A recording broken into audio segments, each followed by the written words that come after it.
নতুন বন্ধুকে স্বাগত আর পুরনো বন্ধুকে শুভেচ্ছা জানিয়ে শুরু করছি আমার এপিসোড। আমি দেখুন 6 রকম জিনিস কেটে নিয়েছি। আলু, কপি, বিনস, গাজর, কড়াইশুঁটি, পনির। সমস্ত আলু, কপি, বিনস, গাজর, কড়াইশুঁটি, পনির এই 6 রকম কেটে নিয়েছি, কারণ আমি এটা নবরত্ন পোলাও করছি।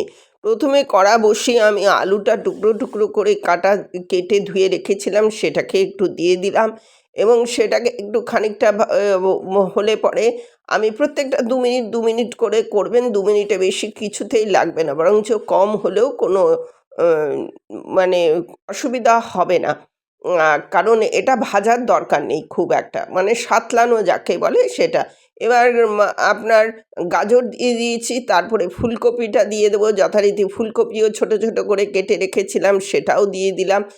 বাই দ্য ওয়ে, আমি নূপুর, আপনারা দেখছেন smile with Nupur and Tania. Please একটু সাবস্ক্রাইব করে দেবেন, বেল আইকনটা টিপতে ভুলবেন না, লাইক শেয়ার করে দেবেন, তাহলে আমি বিশেষভাবে অনুপ্রাণিত হয়ে নিত্য নতুন রেসিপি আপনাদের উপহার দেব। দেখুন অলরেডি বিনসটাও তুলে দিয়েছি, ফিরে এলাম আমার রান্নায়। এবার কড়াইশুঁটিটাও তুলে দিয়েছি। ছ রকম জিনিস আমার দেওয়া হয়ে গেছে, আর বাকি রইল 3 রকম। এবার পনিরটাও দিয়ে দিলাম।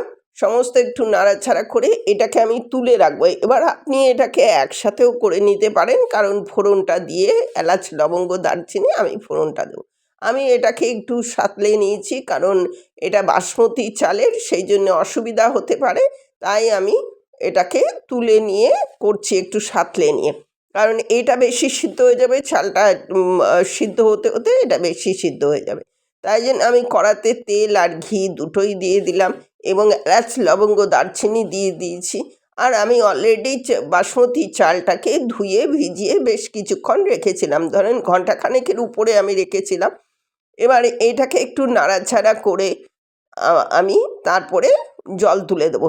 কারণ কেন, আপনার যদি আমি এটা গোবিন্দভোগ চালে করতাম তাহলে কিন্তু আমাকে একটু অন্যরকম ভাবতে হতো, একসাথে তবুও হয়ে যেত। কিন্তু এটা যেহেতু বাসমতি চাল, এটা একটু টাইম বেশি লাগবে এবং জলও বেশি লাগবে। আপনি যেমন ধরুন 1 কাপ চালের জন্য সাধারণত 2 কাপ জল দেওয়া হয়, আপনাকে সেখানে 3.5 কাপ জল দিতে হবে। এরকম একটা হিসাবে আপনাকে করতে হবে।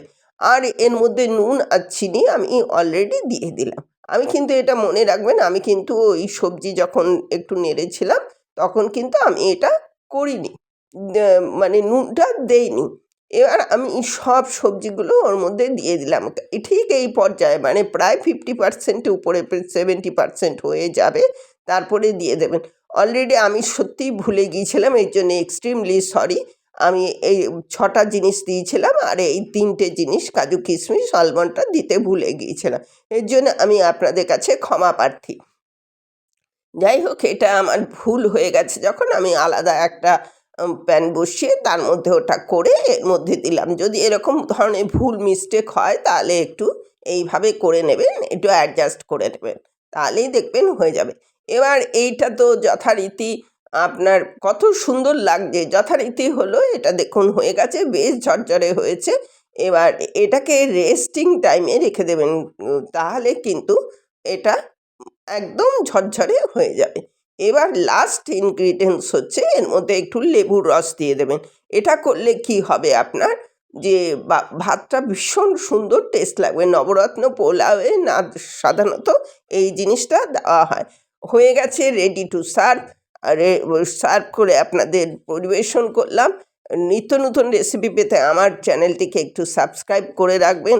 আজ তাহলে আসছি, পরবর্তীতে দেখা হবে যে কোনো একটা নতুন রেসিপি নিয়ে আপনাদের কাছে হাজির হয়ে যাব।